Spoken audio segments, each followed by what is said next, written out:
La foi nous est donnée comme un don de Dieu, mais nous devons la libérer. Et nous devons la libérer en prenant des mesures inspirées de Dieu, en priant des prières inspirées de Dieu et en disant des choses qui s'accordent avec la parole de Dieu.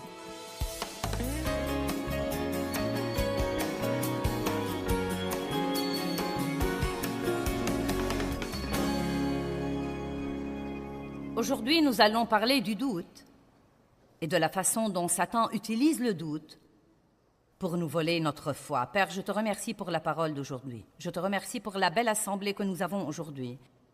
Et je prie que la parole influe sur leur vie au nom de Jésus. Dieu nous a donné une armure et il nous dit de la revêtir.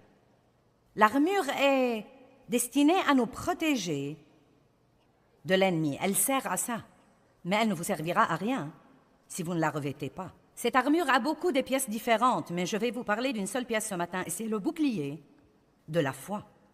Éphésiens chapitre 6, verset 16 dit « Par-dessus tout, prenez le bouclier de la foi salvatrice par lequel vous pourrez éteindre tous les traits enflammés du malin. » Maintenant, disons que le bouclier de la foi a l'air de quelque chose comme ça. L'ennemi lance sur vous des traits.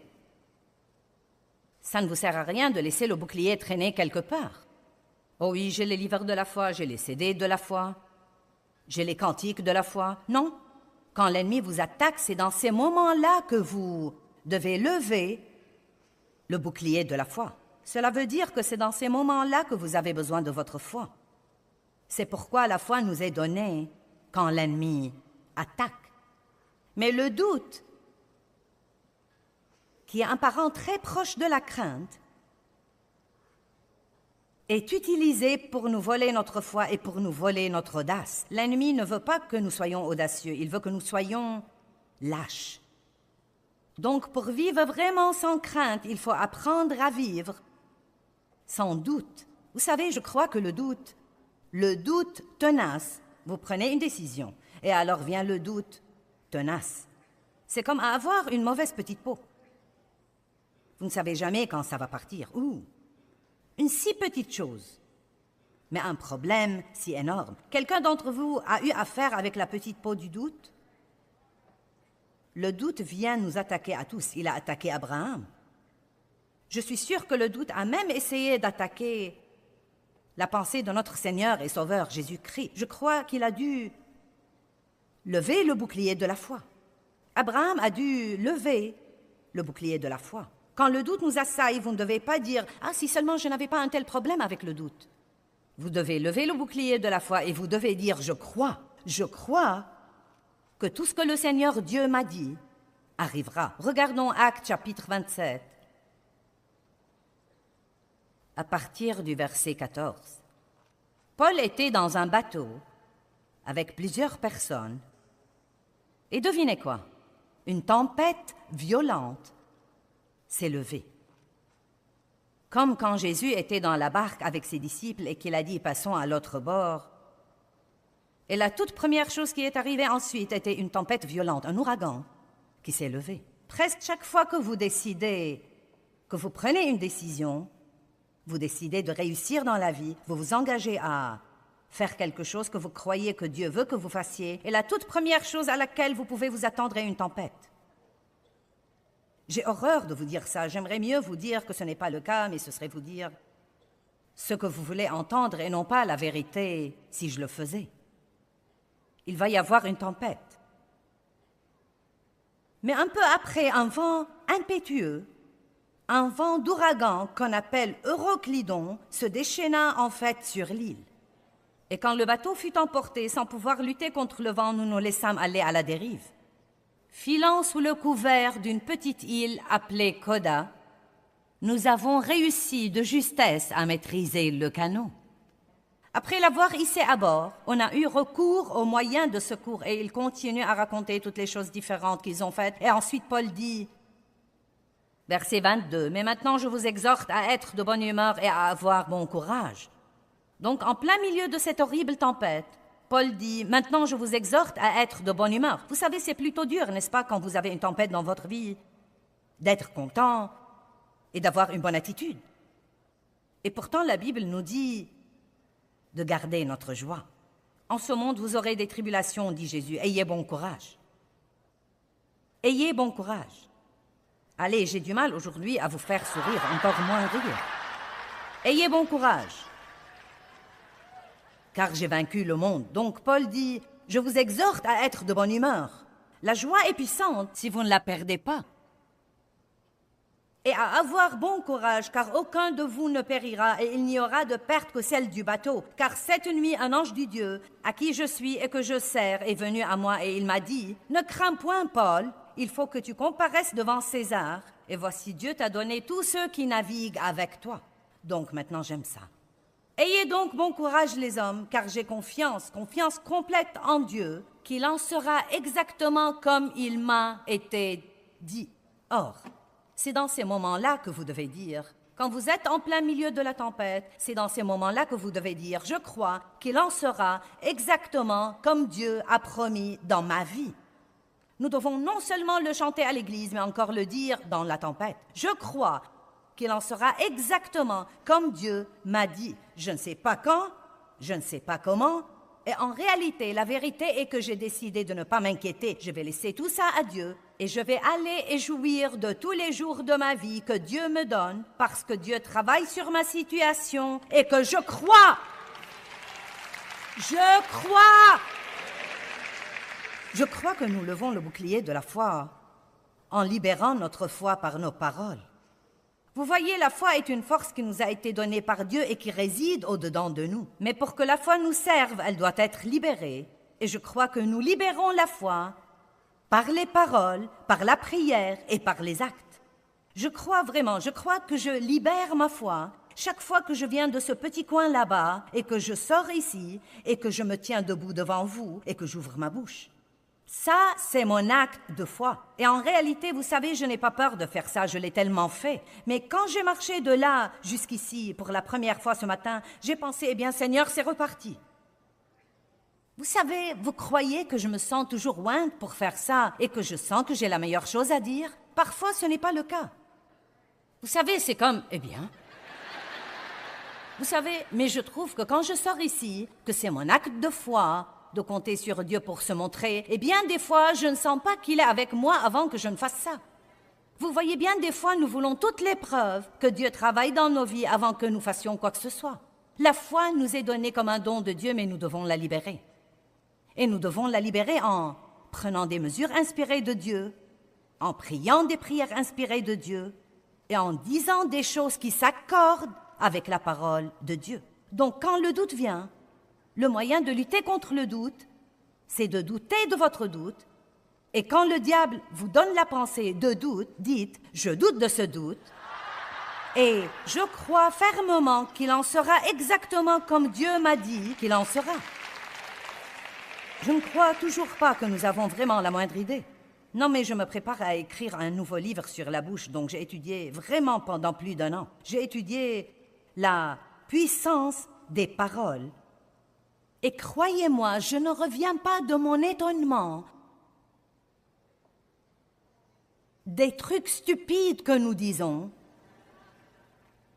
et des bons trucs que nous pourrions dire et que nous ne disons pas et qui pourraient libérer des bénédictions incroyables dans nos vies. Je crois en fait que vous pouvez vraiment chasser le doute en disant simplement, je crois qu'il en sera exactement comme Dieu m'a promis. Et peu importe si vous devez le dire 25 fois avant que le diable ne se taise, continuez à le dire et épuisez-le. Je crois qu'il en sera exactement comme Dieu m'a dit qu'il en sera. Allez, rendez gloire à Dieu.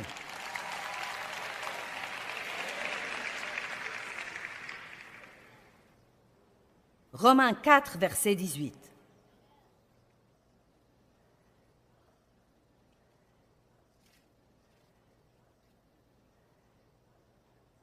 Abraham, contre toute espérance, crut avec espérance. Il a dû avoir de très, très, très mauvaises circonstances. Il avait une promesse de Dieu. Rien ne se passait selon le calendrier qu'il aurait choisi. C'était en partie de sa faute parce qu'il a marché selon la chair et puisque Dieu n'allait pas assez vite, il Lui et Sarah ont élaboré leur propre plan et je crois que ça a retardé l'exaucement de Dieu. Abraham, contre toute espérance, crut avec espérance qu'il deviendrait le père d'un grand nombre de nations, selon ce qui lui a été promis. Il avait une promesse de Dieu. Ça a pris longtemps. Les choses ne se produisaient pas. Il a dû regarder son corps qui était quasiment mort. Il a dû regarder Sarah, qui était stérile et bien au-delà de l'âge d'avoir des enfants. Tous les deux, je suis sûre, étaient un vrai gâchis, si vous jugez sur les apparences. Et pourtant, ils avaient une promesse de Dieu comme quoi ils auront un enfant et qu'Abraham sera le père d'un grand nombre de nations. Il ne faiblit pas dans la foi en considérant son corps déjà amorti, qui était quasiment mort, puisqu'il avait près de 100 ans. Ou en considérant l'état de mort du sein de Sarah. Tout était mort là.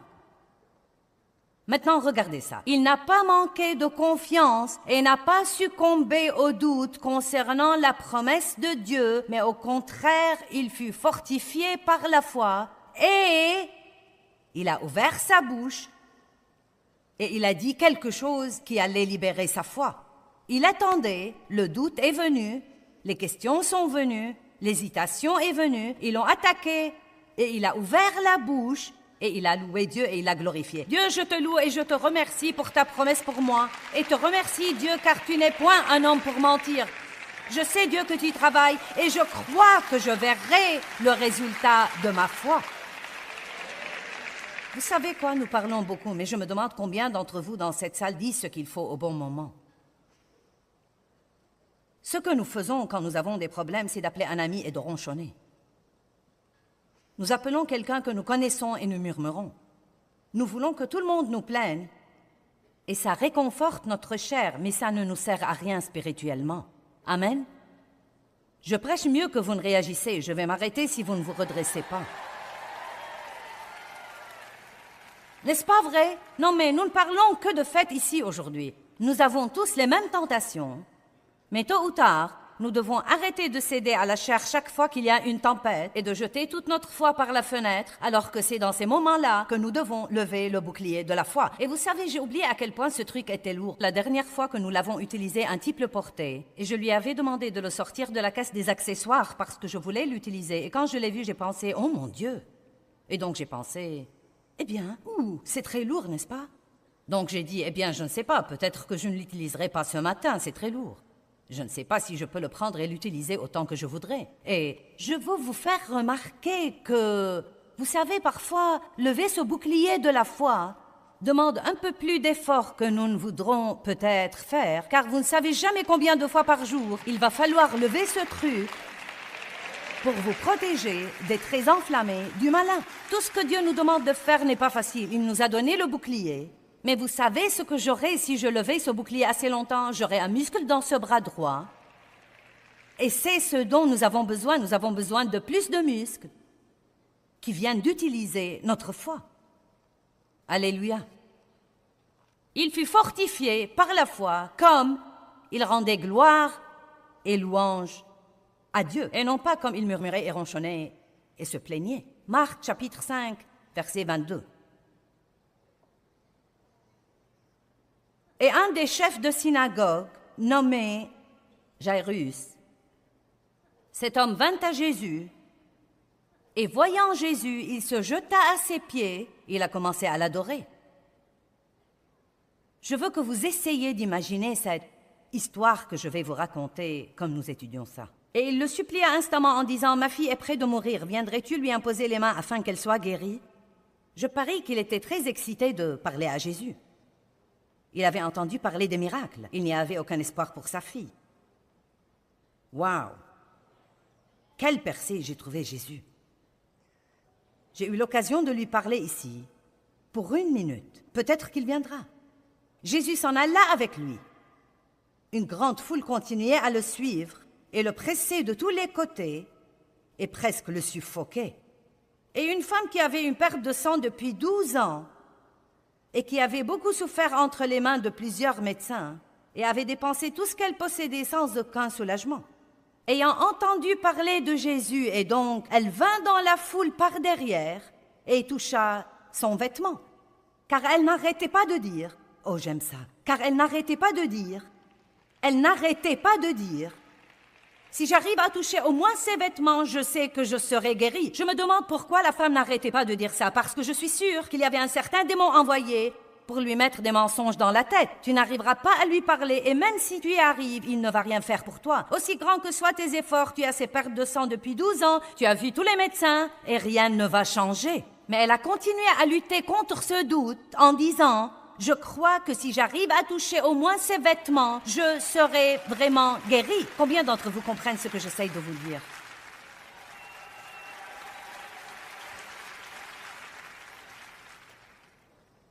Nous devons commencer à dire des choses dans nos tempêtes qui nous servent à quelque chose, et non seulement parler de la tempête.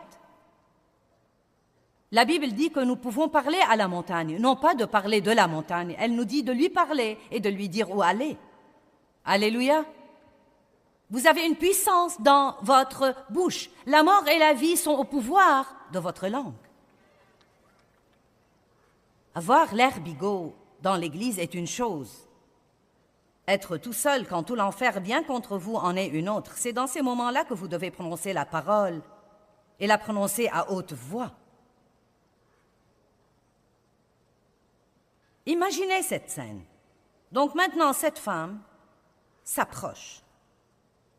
À l'instant, sa perte de sang s'arrêta et soudain, elle sentit dans son corps qu'elle était guérie de son mal pénible. J'aime les soudains de la Bible. Bonté divine, cette femme avait saigné 12 ans. Je ne sais combien de médecins l'ont vue. Elle a dépensé tout ce qu'elle possédait et maintenant, soudain, certains d'entre vous ont un soudain qui vous attend dans votre vie. Ça fait 12 ans, 15 ans ou 20 ans, mais si vous continuez à dire, je crois Dieu, je crois qu'il en sera exactement comme Dieu m'a promis, je crois Dieu, vous aurez un soudain et peut-être même aujourd'hui. Et beaucoup d'entre vous qui nous regardent à la télé en ce moment ou sur votre ordinateur ou partout où que vous soyez, je veux que vous ayez bon courage aujourd'hui, car Dieu connaît votre besoin, il connaît votre nom, il entend vos prières. Et il y a un soudain qui vous attend aussi. Mais ne renoncez pas et n'abandonnez pas, parce que Dieu est fidèle. Dieu est fidèle. Amen. Et aussitôt Jésus connut en lui-même qu'une force était sortie de lui. Il a senti la foi retirer une force de lui. N'est-ce pas merveilleux? Il ne savait même pas encore que la femme était là. Elle ne lui avait même pas demandé quoi que ce soit, mais sa foi, juste sa foi, a retiré cette force de lui et l'a guéri. Maintenant, nous avons toujours Jairus debout là, devant supporter tout ça, sachant que sa fille est mourante. J'ai pensé ce matin à quel point toute cette chose a dû être frustrante et déconcertante et irritante pour lui. Et maintenant, Jésus va prendre le temps pour parler à cette femme par-dessus le marché. Jésus a cette habitude agaçante. Il s'arrête pour les gens.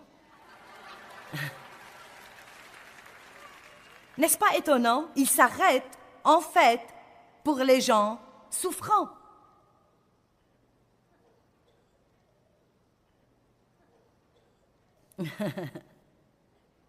Donc Jésus connut en lui-même qu'une force était sortie de lui. Maintenant, verset 31. Ses disciples continuaient à lui dire: « Tu vois la foule qui t'oppresse et tu dis, qui m'a touché? Tout le monde t'a touché. » Eh bien, vous voyez beaucoup de gens le toucher, mais elle était celle qui l'a touché par sa foi. Et il regardait autour de lui pour voir celle qui avait fait cela. Il ne savait toujours pas qui était la femme. La femme, sachant ce qui s'était passé en elle, alarmée et effrayée et tremblante, vint se jeter à ses pieds et lui dit toute la vérité. Mais Jésus lui dit: « Ma fille, ta foi venant de Dieu t'a guérie. Va en paix et sois continuellement guérie de ton mal physique pénible. » Comme il parlait encore, survinrent de chez le chef de la synagogue des gens qui disent à Jairus: « Ta fille est morte. » Et tout le monde dit: « Oh !» Imaginez pour un instant ce qu'il a ressenti à ce moment. Eh bien, Jésus, si tu ne lui avais pas parlé, elle est malade depuis 12 ans, elle aurait pu attendre encore un peu. Non, mais vous croyez que ces gens n'ont pas pensé comme ça? Ils étaient des gens comme nous. Tous ces gens dont nous lisons dans la Bible, ils n'étaient pas une autre catégorie d'êtres humains. Ils étaient juste comme nous. Ils avaient des pensées et des sentiments. La Bible dit même qu'Élie avait une constitution comme la nôtre. Pensez à ce scénario. C'est trop tard. Elle est morte. Pourquoi importuner le maître davantage? Maintenant, le verset 36 dépasse la mesure. Entendant ces paroles, mais les ignorant,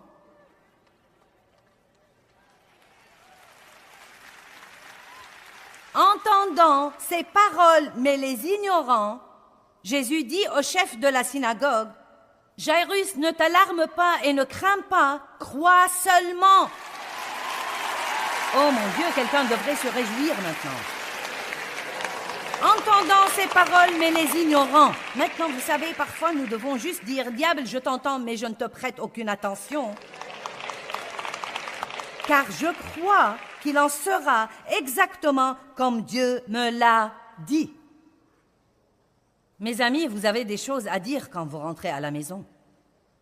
Combien d'entre vous comprennent ça? Entendre, mais ignorer. C'est ce que vous devez faire avec le doute. Le diable vous dit, tu ne l'auras pas. Vous lui dites, hein? Tu rigoles? Et, excuse-moi, nous sommes en train de parler des promesses de Dieu.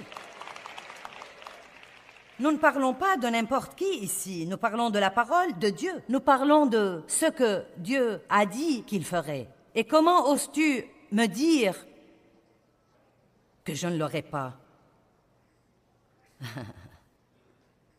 Nous reviendrons sur ce point, mais à vrai dire, il ne s'agit pas tant d'un problème avec Dieu que d'un problème avec nous-mêmes. Je crois que notre doute vient parce que nous doutons de nous-mêmes beaucoup plus que nous ne doutons de Dieu. Nous croyons que Dieu le fera, mais nous ne sommes pas sûrs qu'il le fera pour nous. Nous devons donc résoudre ça. Nous devons parler de ce que ressent Dieu pour nous, et comme il nous voit, même au beau milieu de toutes nos imperfections. Êtes-vous prêts à faire un peu de ça? Pour obtenir quoi que ce soit de Dieu, nous devons nous approcher avec assurance du trône. Non pas dans la peur et le doute et l'incroyance. Jacques 1 dit très clairement que quand nous avons un problème, nous pouvons aller à Dieu et lui demander de répondre à notre besoin et qu'il le fera sans reproche ni critique. Jacques 1. Sans reproche ni critique. Qu'est-ce que cela veut dire? Il ne déterre pas les vieux péchés. Il ne parle pas de toutes les choses que nous avons faites pour nous dire ensuite qu'il ne peut pas nous aider à cause de toutes nos fautes. Quel que soit ce que nous avons fait, si nous allons à Dieu, il nous donnera la sagesse et nous montrera que faire dans notre situation. Mais la Bible dit que vous devez demander sans doute, dans la foi, en croyant. Car celui qui doute est semblable au flot de la mer agité par le vent debout dans deux directions différentes. Et pour moi, il n'y a rien de plus malheureux que d'être entre deux endroits, incapable de décider lequel vous croyez. Nous allons soit croire Dieu, soit croire l'ennemi. Nous allons soit croire Dieu, soit croire nos sentiments. Nous allons soit croire Dieu, soit croire ce que nous disent les gens. Nous allons soit croire Dieu, soit croire notre pensée et croire nos circonstances. Et je crois que vous êtes là depuis assez longtemps pour savoir que Dieu a une meilleure réputation que tous les autres réunis. Dieu connaît toutes les erreurs que nous avons jamais faites. Et il connaît toutes les erreurs que nous ferons à l'avenir, et pourtant il choisit toujours de nous aimer et de travailler par nous. N'ayez pas peur de vous approcher de lui avec assurance et confiance. Dieu vous aime, et il récompense ceux qui le cherchent diligemment. N'abandonnez jamais. Croissez dans votre relation avec Dieu et n'abandonnez jamais.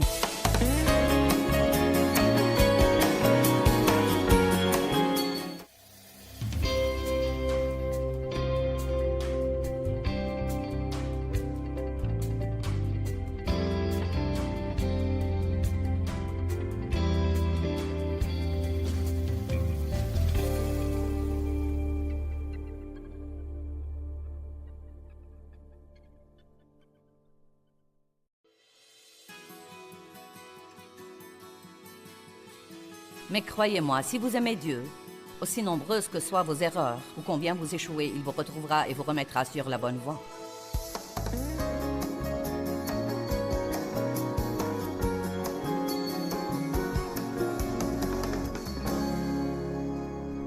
Pour obtenir quoi que ce soit de Dieu, nous devons nous approcher avec assurance du trône.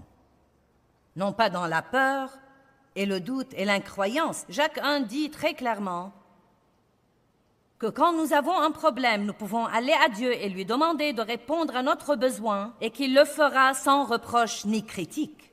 Jacques 1. Sans reproche ni critique. Qu'est-ce que cela veut dire? Il ne déterre pas les vieux péchés.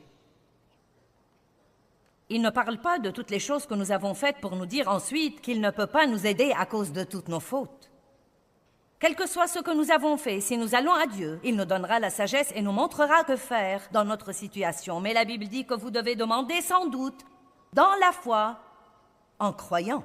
Car celui qui doute est semblable au flot de la mer agité par le vent debout dans deux directions différentes. Et pour moi, il n'y a rien de plus malheureux que d'être entre deux endroits, incapable de décider lequel vous croyez.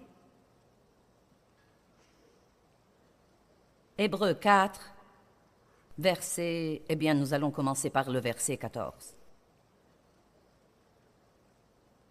Ainsi, puisque nous avons un grand souverain, sacrificateur qui a traversé les cieux, tenons ferme notre confession de la foi en lui.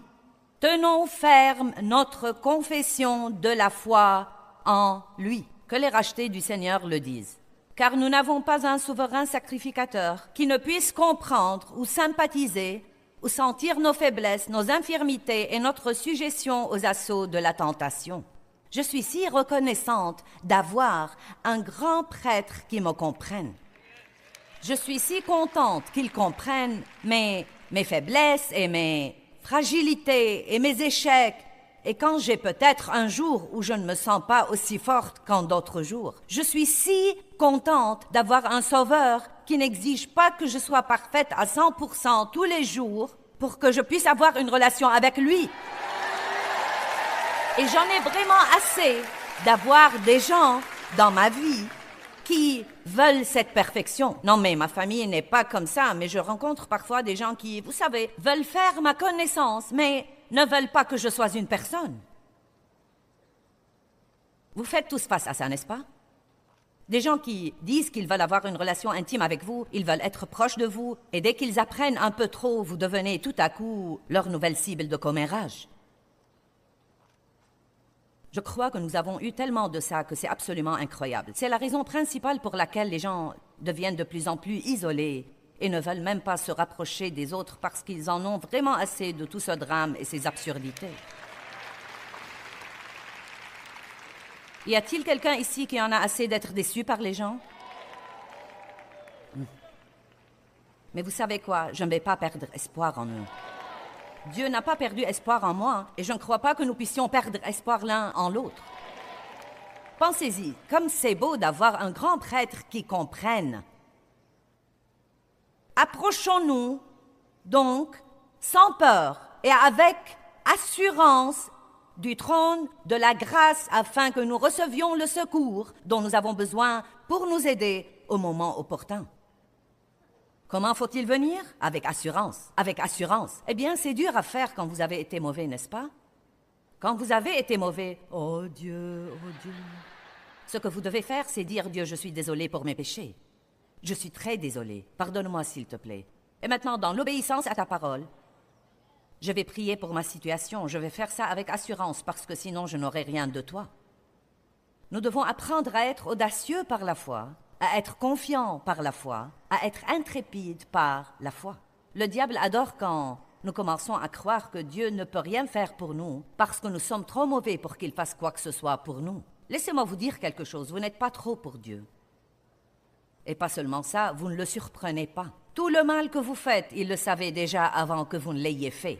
Alléluia! Jérémie 1, 4, 5. Avant de te façonner dans le sein de ta mère, je te connaissais et je t'ai établi comme un instrument que j'ai choisi. Que veut dire je te connaissais? Cela veut dire qu'il savait tout sur vous, toutes les erreurs, toutes les bonnes choses, toutes les mauvaises choses. Mais Dieu voit nos cœurs. N'êtes-vous pas content qu'il voit vos cœurs? Eh bien, le doute de soi-même. Qu'est-ce qui se passe dans votre pensée? Est-ce que vous jugez chacun de vos mouvements? Oh, je n'aurais pas dû faire ça. Je n'aurais pas dû dire ça. Je n'aurais pas dû acheter ça. Je n'aurais pas dû aller là. Je n'aurais pas dû manger ça. Croyez-moi.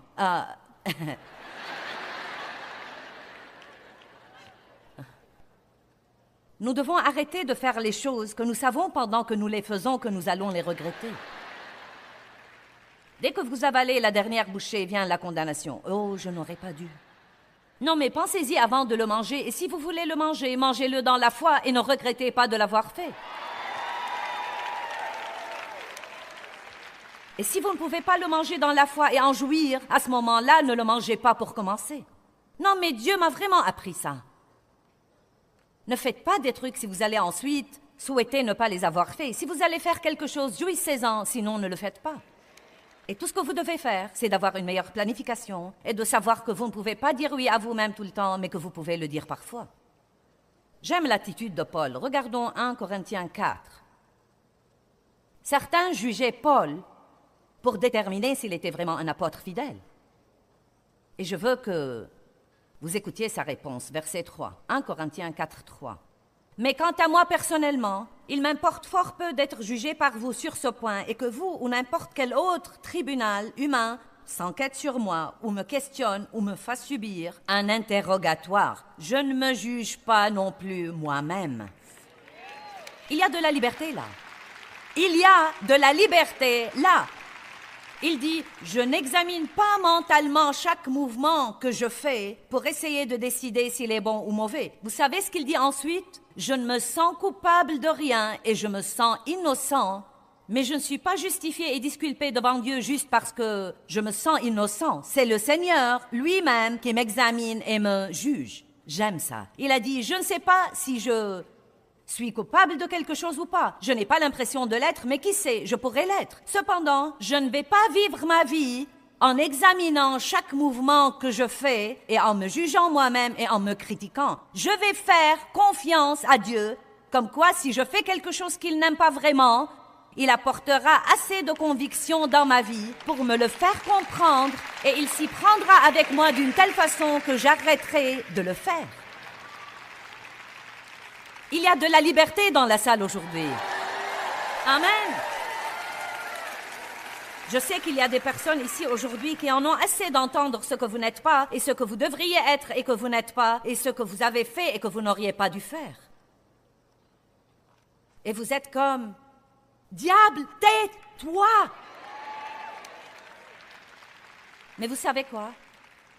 Il ne va jamais arrêter d'avoir un effet sur toute personne qui ne sait pas qui elle est en Christ. Vous devez savoir que Dieu vous aime. Il ne vous aime pas parce que vous faites tout comme il faut. Il vous aime parce que vous voulez faire ce qu'il faut. Il vous aime parce que vous êtes là ce matin pour apprendre. Il aime ceux d'entre vous qui sont toujours avec moi et regardent cette émission. Vous n'avez pas mis la chaîne de la dame folle qui prêche puis changé de chaîne immédiatement. Je ne crois pas que je suis folle, mais je sais que certains le croient. Mais si vous m'écoutez assez longtemps, vous pourrez avoir un changement dans votre vie dont vous avez désespérément besoin. Dieu vous aime et vous apprécie parce que vous êtes ouvert à la vérité, vous voulez savoir la vérité, vous voulez apprendre, vous voulez grandir, vous devez savoir qui vous êtes en Christ. Comment pouvez-vous penser, après avoir fait ce genre de sacrifice pour venir et entendre Dieu, qu'il n'est pas content de vous? Eh bien, oui, mais ce matin, j'ai été impatiente avec une de mes amies en venant ici. Et tu sais, quand je garais, j'ai été un peu méchante avec quelqu'un là-bas. Tu sais, ensuite, j'ai été plutôt frustrée dehors, aux tables du matériel spirituel. Et une dame m'a poussée et j'ai voulu la renverser. Non, mais après tout, quel genre de chrétienne suis-je? Non, mais ça ne va me servir à rien d'être ici. Je doute que je puisse en retirer quoi que ce soit. Je doute. C'est dans ces moments-là que vous devez chercher le bouclier de la foi et dire « Minute, je crois que Dieu est content de moi et qu'il comprend mes faiblesses et mes infirmités parce qu'il a été tenté en toutes choses comme moi, mais sans commettre de péché. J'ai Jésus dans ma vie parce que je ne suis pas parfait. Allez, j'essaye de vous soulager de la pression aujourd'hui. Matthieu 3, 16. Dès que Jésus fut baptisé, il sortit de l'eau et...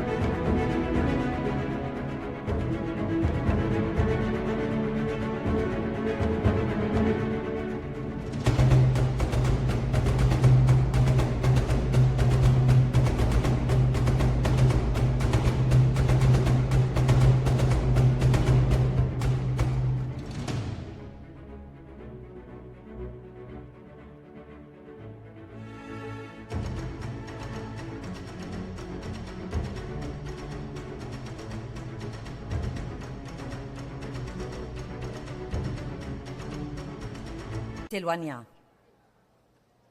Et voici que les cieux s'ouvrirent, et j'en vis l'Esprit de Dieu descendre comme une colombe et venir sur lui. Et voici qu'une voix venant des cieux disait, « Celui-ci est mon Fils bien-aimé, en qui j'ai mis toute mon affection. » La même chose est arrivée de nouveau sur le mont de la Transfiguration. Une voix est venue du ciel disant encore une fois, « Celui-ci est mon Fils bien-aimé, en qui j'ai mis toute mon affection. » Écoutez-le. Donc nous voyons ces paroles venir du ciel 2 fois dans la vie de Jésus. « Celui-ci est mon Fils bien-aimé, en qui j'ai mis toute mon affection. » Donc vous savez, nous pouvons plutôt comprendre ça et le saisir parce qu'après tout, c'était le parfait Jésus. Mais je peux vous dire que si lui avait besoin d'entendre ça... Si lui avait besoin d'entendre ça pour la confiance et l'affirmation, combien plus avons-nous besoin d'entendre ça pour la confiance et l'affirmation? Et si Jésus, en fait, avait dit « Oh non, non, non. » Allez, je vous défie de vous regarder dans le miroir tous les matins et de dire « Dieu vit dans cette tenue vestimentaire.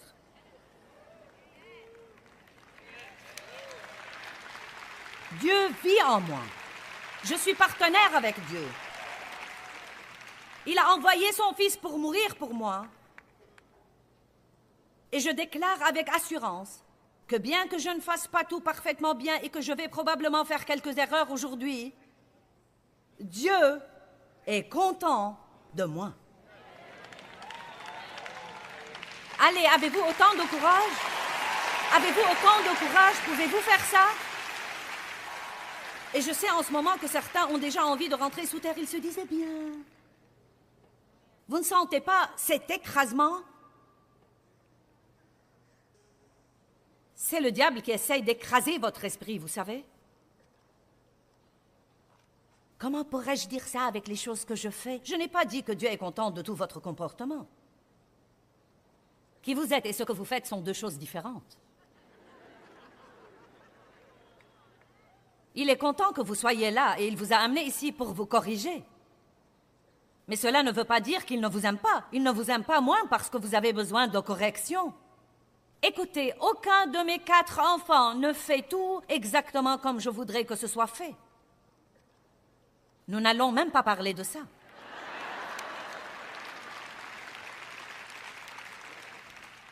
Mais croyez-moi, non seulement j'aime mes enfants, je suis amoureuse de mes enfants. Non, mais j'aime mes enfants, j'aime passer du temps avec mes enfants. Ils sont tous différents, ils sont tous uniques, et j'aime vraiment chacun de mes enfants. Je les aime. Et tout le monde ferait mieux de ne pas essayer de me dire ce qui ne va pas chez mes enfants, parce que l'éducation de mes enfants me regarde et ne regarde personne d'autre. Et c'est exactement ce que ressent Dieu quand le diable vient et essaye de jeter un tas de condamnations sur vous. Et vous devez commencer à dire, diable, au cas où tu n'as pas remarqué, ça ne te regarde pas.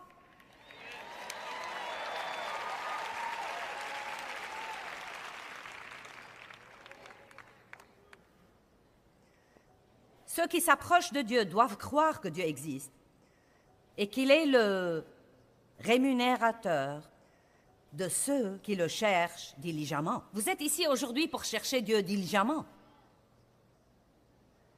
Beaucoup d'entre vous regardent l'émission de télé jour après jour, après jour, après jour, après jour, après jour. Et Dieu vous réserve une récompense pour votre diligence. La diligence est payante. Nous n'avons pas de récompense parce que nous faisons ce qu'il faut une seule fois.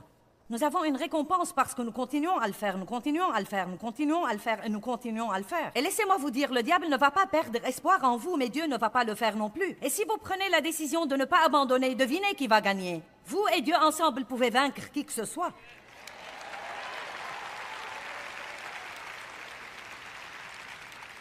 Maintenant, voici un autre point important, je crois. Les gens ont une tendance à douter qu'ils peuvent entendre de Dieu. Eh bien, je ne sais pas. Je ne sais pas, j'ai cru entendre de Dieu une fois, et bon sang, je me suis rendu ridicule, donc... Je ne sais pas si ça va marcher pour moi. Entendre de Dieu n'est pas comme entendre d'une personne. Quand nous disons entendre de Dieu, nous ne parlons pas d'entendre des voix.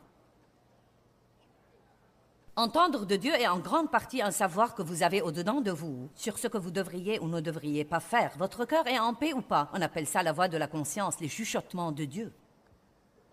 Et nous les avons tous. Nous les avons tous. Beaucoup de personnes n'ont pas assez de confiance pour savoir comment les entendre. Les gens m'interrogent beaucoup au sujet de l'appel sur ma vie et comment as-tu su que Dieu t'appelait?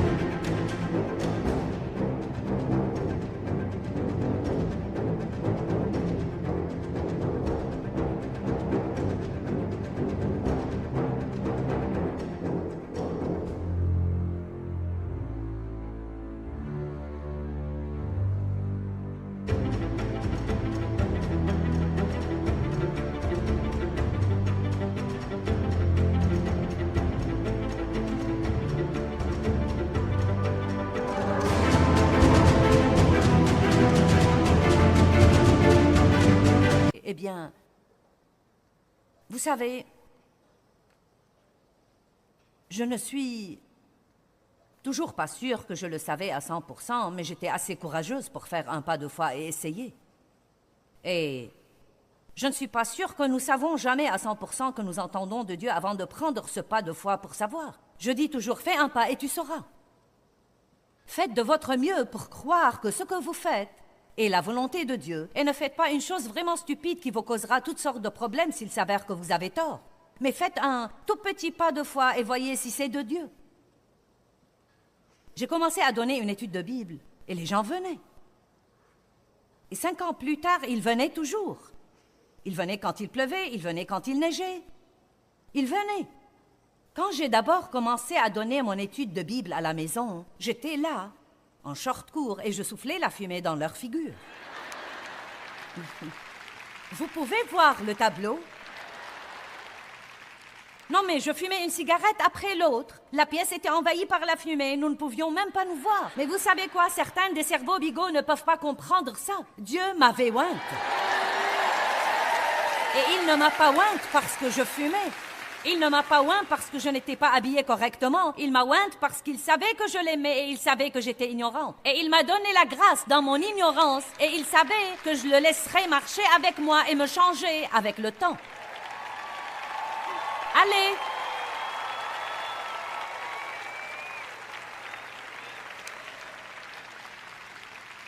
Et au bout d'un certain temps, Dave m'a dit, « Je crois que tu devrais porter autre chose quand tu enseignes ça. » Je faisais ça par ignorance. Par ignorance. Et je fumais depuis l'âge de 9 ans et donc, vous savez, je ne voulais pas arrêter. À l'église où j'étais à l'époque, beaucoup de gens fumaient. Ce n'était donc pas si rare que ça. Mais j'ai commencé comme ça. J'ai fait un pas de foi et j'ai commencé à donner une étude de Bible. Et malgré moi, ça a marché. Pas grâce à moi, mais malgré moi, ça a marché, car croyez-moi, Dieu peut oindre un âne s'il le veut. Il a utilisé un âne pour parler à un prophète. Il peut vous utiliser et il peut m'utiliser, mais ce ne sera pas parce que nous sommes parfaits, mais parce qu'il est parfait. Allez, que quelqu'un rende gloire à Dieu. Notre Dieu est un Dieu merveilleux. Je veux que vous commenciez à dire environ 25 fois par jour « J'entends de Dieu ».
Je suis menée par le Saint-Esprit et j'entends de Dieu.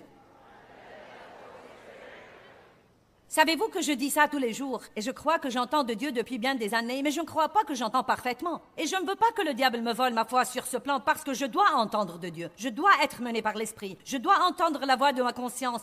Je dois entendre les chuchotements de Dieu. Et Dieu veut que nous ayons tous ce genre de relation avec lui. Ce n'est pas seulement pour quelques privilégiés qui ont une sorte de téléphone rouge avec le ciel. Le Saint-Esprit demeure au-dedans de vous et il vous mènera par des encouragements, par des incitations, par des conseils, par la parole de Dieu. Dieu vous mènera. Mais je ne crois pas que vous le saurez pour sûr jusqu'à ce que vous...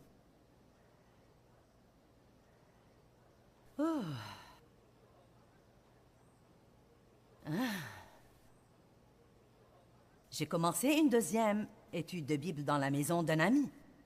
Les gens y venaient aussi.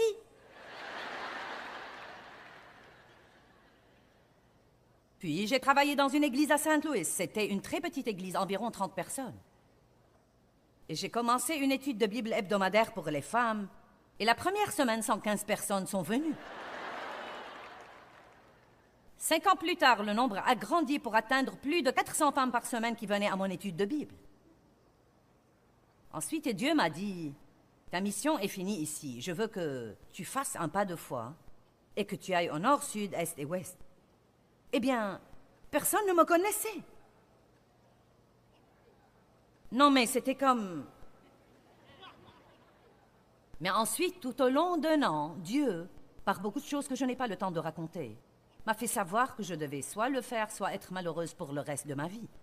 Donc j'ai finalement fait le pas, j'ai quitté mon travail stable. Je suis partie vers le nord, le sud, l'est et l'ouest. Or, je vivais à Saint-Louis, donc je suis allée vers le nord de Saint-Louis et l'est de Saint-Louis et l'ouest de Saint-Louis. Une fois par mois, j'avais une réunion au nord de Saint-Louis, une fois par mois au sud, une fois par semaine à l'ouest. Une fois enfantine. Tu m'as dit d'aller vers le nord, le sud, l'est et l'ouest, et j'ai fait ça. Et peu de temps après, j'étais assez connue que j'ai pu aller à Chicago, Kansas City, à de petits endroits ici et à de petits endroits là. Messieurs, dames, je fais ça depuis 35 ans déjà. On ne réalise pas ses rêves du jour au lendemain. J'ai pris des millions de petits pas de foi et parfois je disais « Oups !» Ça n'a pas marché. La première fois que je suis passée à la télé, ce n'était pas le temps de Dieu. J'ai décidé. Et j'ai pensé faire un talk show. Donc, j'ai pris 3 ou 4 de mes employés et nous avons loué un studio et j'allais avoir un talk show. Mais je répondais aux questions. Je posais les questions et j'y répondais. Je ne les laissais jamais parler.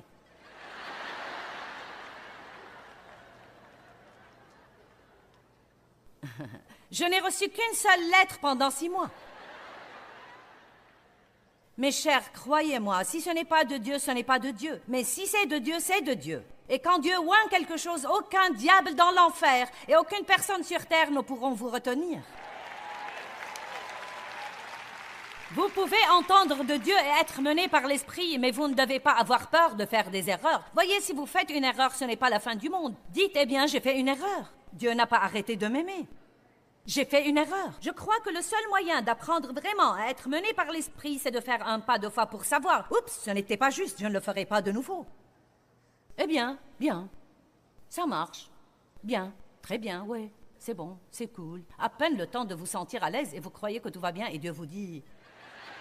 Et vous pensez, encore, je ne veux pas passer par ça de nouveau. Et vous avez le cœur qui bat, la nervosité, vous êtes effrayé, vous ne savez pas. Et si ce n'est pas de moi, et si ce n'est pas de moi. Mais vous dites finalement bien. Très bien. Ah, le Seigneur soit loué. Et c'est comme ça que je suis arrivée de là où j'étais, quand j'avais 36 ans, à là où je suis aujourd'hui. Un pas à la fois. J'ai fait beaucoup d'erreurs en cours de route, mais croyez-moi, si vous aimez Dieu, aussi nombreuses que soient vos erreurs, ou combien vous échouez, il vous retrouvera et vous remettra sur la bonne voie. Allez, rendez gloire à Dieu ce matin. Dieu connaît toutes les erreurs que nous avons jamais faites, et il connaît toutes les erreurs que nous ferons à l'avenir, et pourtant il choisit toujours de nous aimer et de travailler par nous. N'ayez pas peur de vous approcher de lui avec assurance et confiance. Dieu vous aime et il récompense ceux qui le cherchent diligemment. N'abandonnez jamais. Croissez dans votre relation avec Dieu et n'abandonnez jamais.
khắp phương trời vẫn nhớ tới quê hương. Người về đây thăm làng trù quê mẹ và làng sen quê cha, xúc động bồi hồi người rơi giọt lệ thương mái nhà tranh.